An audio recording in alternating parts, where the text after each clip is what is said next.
Bonjour tout le monde.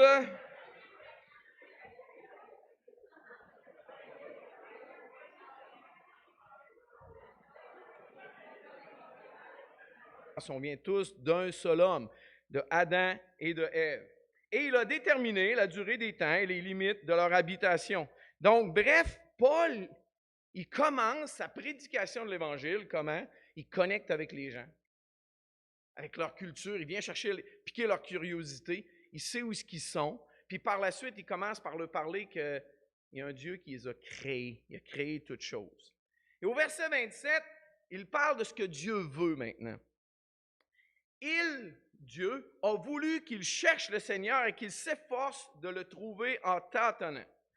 La volonté de Dieu, c'est que les humains cherchent leur Créateur, qu'ils s'efforcent de le trouver, même si c'est un petit peu en tâtonnant. Réalisez-vous ce fait-là, c'est que Dieu, il veut que les gens le cherchent. Et gardez votre main là, mais on va aller faire un petit tour une fois dans Deutéronome chapitre 30.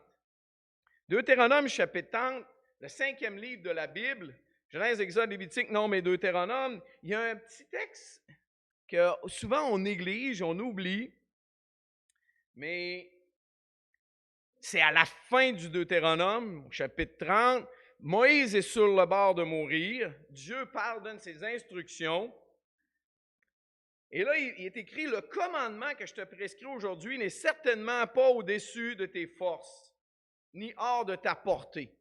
Tu sais, ce que Dieu nous a laissé, là, c'est certainement pas quelque chose qui est trop dur à saisir. Puis là, au verset 12, il dit, il n'est pas dans le ciel pour que tu dises, qui montera pour nous au ciel et ira nous le chercher? Qui nous le fera entendre afin que nous le mettions en pratique? La volonté de Dieu, là, c'est qu'on le cherche, puis c'est pas quelque chose de mystique, d'obscur qu'on ne peut pas comprendre. Verset 13, il n'est pas de l'autre côté de la mer pour que tu dises, qui passera de l'autre côté de la mer pour nous... et ira nous le chercher, qui nous le fera entendre afin que nous le mettions en pratique. Dieu n'est pas loin. Verset 14, c'est une parole au contraire qui est tout près de toi, dans ta bouche et dans ton cœur, afin que tu la mettes en pratique. Regarde, je mets aujourd'hui devant toi la vie et le bien, ou la mort et le mal. Vous savez, cette vérité-là n'a pas changé. Paul, il dit, il a voulu qu'il cherche le Seigneur et qu'il s'efforce de le trouver en tâtonnant, bien qu'il ne soit pas loin de chacun d'entre nous. Dieu, il veut se révéler. Dans le Nouveau Testament, on n'a pas un texte qui dit quiconque cherche, trouve, si quelqu'un frappe, je lui ouvre. Dieu est là, mais Dieu, c'est un gentleman. Il ne va pas forcer la main à personne, mais si quelqu'un veut bien le chercher, il va le trouver, cette personne-là. Donc, cette vérité-là qui était vraie au tout début, autant de Moïse, autant de l'apôtre Paul, est vraie aujourd'hui. Quiconque cherche le Seigneur, il va le trouver. Dieu veut se laisser découvrir par lui. Et là, il continue notre texte, verset 28. Je reviens dans Acte 17. Si vous êtes parti dans Genèse, dans Deutéronome, vous pouvez revenir dans Acte 17, au verset 28.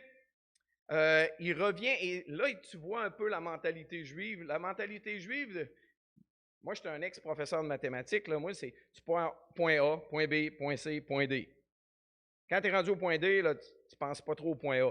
Mais la mentalité juive, c'est plutôt l'inverse. Tu fais point A, B, C, tu reviens au point A, tu vas au point B. Beaucoup de cirques. On y va par... c'est comme un cercle, on commence.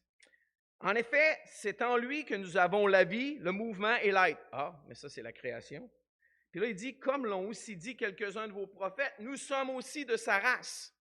Ça, c'est une citation de M. Épiménide. C'est lui qui était venu 400 ans auparavant les aider à se débarrasser de la plaie.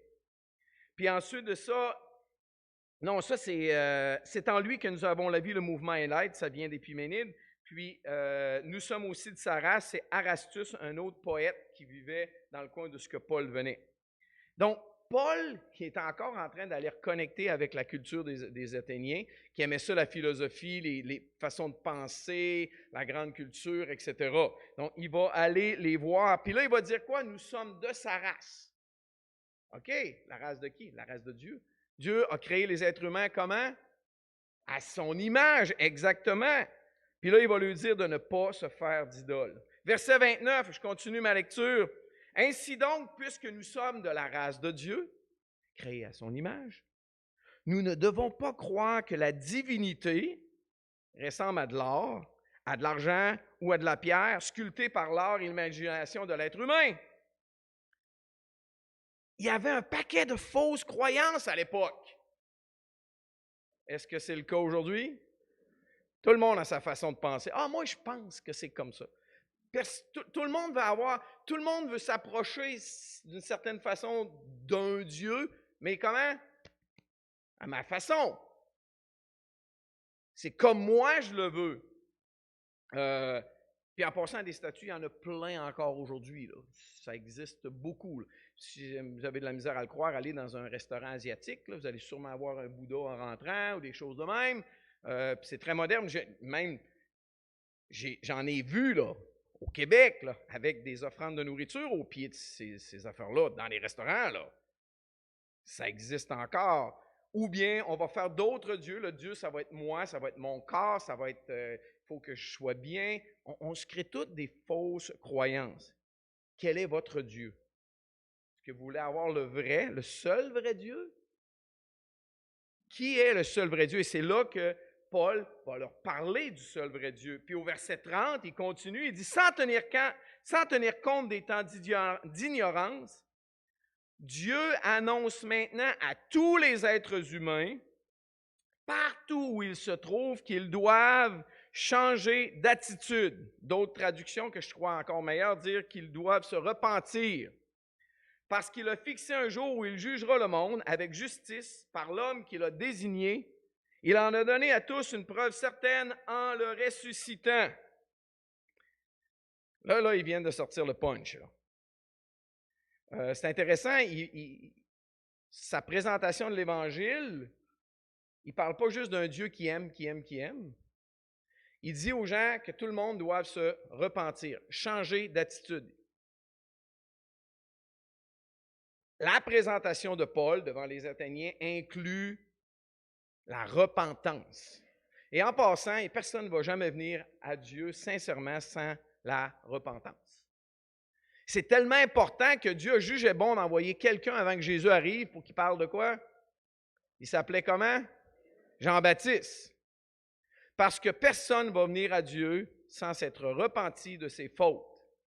Et si, dans notre présentation de l'Évangile, on n'inclut pas la repentance, on a une fausse Évangile. Encore là, il faut y aller avec tact, il faut y aller avec sagesse, il faut savoir quand c'est le bon moment. Mais si on n'inclut pas la repentance, ce n'est pas l'Évangile. Dieu nous a donné des commandements. Savez-vous pourquoi Dieu nous a donné des commandements? Pour qu'on voit qu'on est coupable, pécheur. Puis si vous avez de la misère avec ça, là, je vais juste vous nommer un petit commandement au Dieu, ou deux. Ne pas convoiter.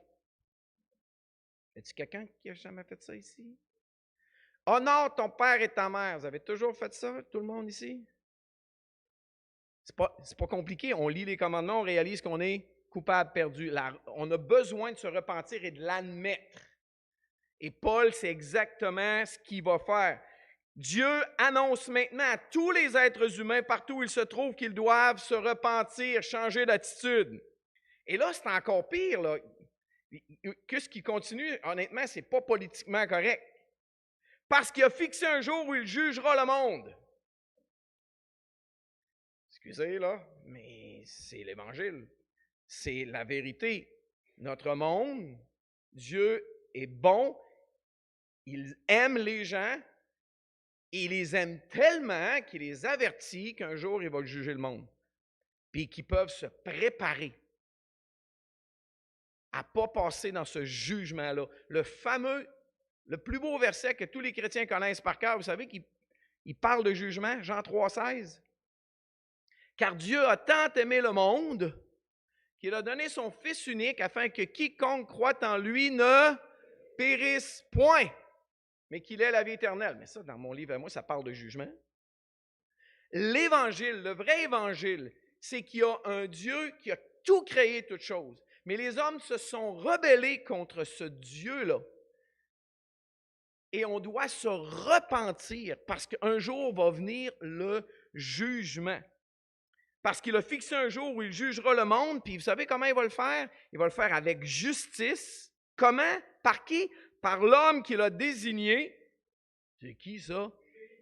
Oui, amen. Tu en as parlé tout à l'heure, hein, je pense, Jésus. Amen. C'était la solution, c'était le remède à ton monsieur, puis tu avais raison. Il en a donné à tous une preuve certaine en le ressuscitant. Mais c'est qui a été ressuscité? C'est Jésus. Ça, c'est l'Évangile, chers amis. On peut parler aux gens que Dieu les aime, puis c'est vrai. Mais il y a une religion populaire qui n'arrête pas de parler du Dieu qui est amour, puis c'est vrai. Mais ça, c'est le parfait exemple de la balance. OK? Vous savez, Dieu est amour, mais il est juste. Mais il est amour, mais il est juste. Et vous savez comment ça s'est équilibré, ces deux affaires-là? La croix de Jésus. Ça, c'est l'Évangile. Le Dieu parfaitement amour, le Dieu qui n'a pas le choix de juger, de punir. Il a dit, comment je peux faire pour réconcilier les deux? J'envoie mon Fils Jésus. Et tous ceux qui le reçoivent, Jésus a payé. Mais ils ont simplement réalisé qu'ils sont coupables devant ce Dieu-là.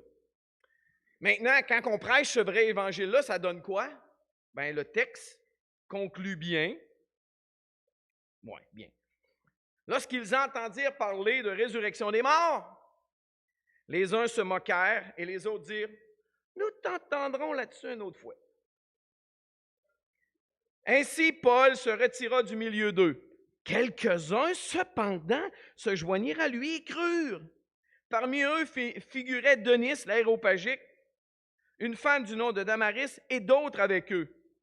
Et là, ma question est simplement, qu'est-ce que vous faites avec ce message? Il y a 3 choix courants qu'on voit encore à tous les jours aujourd'hui. Il y en a qui se moquent. Il y en a qui remettent à plus tard. Il y en a qui le reçoivent. Puis, c'est normal. Et si vous partagez ce beau message-là d'espérance, on l'a chanté, « Toi l'espérance qui vit en moi », c'est pas tout le monde qui va sauter de joie et qui va dire « Oui, oui, oui, oui ». Ça n'a pas été le cas pour l'apôtre Paul. Il y en a un paquet qui se sont moqués. Il y en a un paquet qui disent « Oh, on va en parler une autre fois. » Hein? Mais il y en a certains qui ont compris, puis ont compris l'Évangile, puis ont été sauvés, ils se sont repentis. Les Athéniens puis les Québécois d'aujourd'hui ne sont pas tellement différents l'un de l'autre. Ma question, où vous en êtes personnellement, chacun d'entre vous ici ce matin? Je ne vous connais pas tous. Est-ce que vous vous moquez de ce message de l'Évangile-là? Est-ce que vous remettez à plus tard cette décision-là où vous allez la recevoir, vous allez vous repentir parce que vous réalisez qu'un jour, Dieu va juger ce monde-là. Un jour, vous allez mourir. Moi, c'est comme ça que je suis venu à la repentance. Je ne savais pas qu'est-ce qui se passerait avec moi le jour où j'étais pour mourir. Et j'avais cette crainte-là. Je me suis repenti et j'ai donné ma vie à Jésus. J'ai mis ma confiance dans Jésus qui était mort et ressuscité. Et c'est mon espérance que je ne suis plus sous le jugement de Dieu, mais sous sa grâce, sous sa compassion extraordinaire. On est tous devant cette décision-là si on ne l'a pas déjà fait. Et si on veut partager ce message-là, s'il vous plaît, partageons le vrai évangile. Pas juste un « Ah, Jésus t'aime ». C'est vrai, ça là. Mais Dieu nous a créés, on s'est rebellés, on doit se repentir. On doit venir à la repentance et mettre notre confiance dans ce Jésus que Dieu a crucifié et ressuscité des morts. Et en a donné une preuve certaine, comme Paul nous le dit, qu'on puisse prêcher le vrai évangile. Seigneur, merci pour cet exemple que tu nous as laissé. Et si tu as mis ce texte dans ta parole, c'est que tu veux qu'on apprenne et qu'on l'imite. Parce que trop souvent, on est gêné, on a peur, comme notre frère nous le disait, puis on peut tous s'identifier à lui. On a peur d'enseigner le vrai évangile, mais Seigneur, donne-nous d'enseigner le vrai message de l'évangile. De parler de repentance, de parler de jugement, de parler de pardon. Et oui, de parler de ton amour extraordinaire. Parce que tu ne voulais pas qu'on vive ce jugement-là, mais tu voulais nous pardonner. Merci pour cet exemple extraordinaire. S'il y en a ce matin qui n'avaient jamais compris le merveilleux message de l'Évangile, Seigneur, qu'ils te donnent leur vie ce matin, qu'ils se repentent et que tu les pardonnes et que tu les réconcilies avec toi, que tu leur donnes l'assurance de la vie éternelle dès ce matin. On te le prie au nom de Jésus.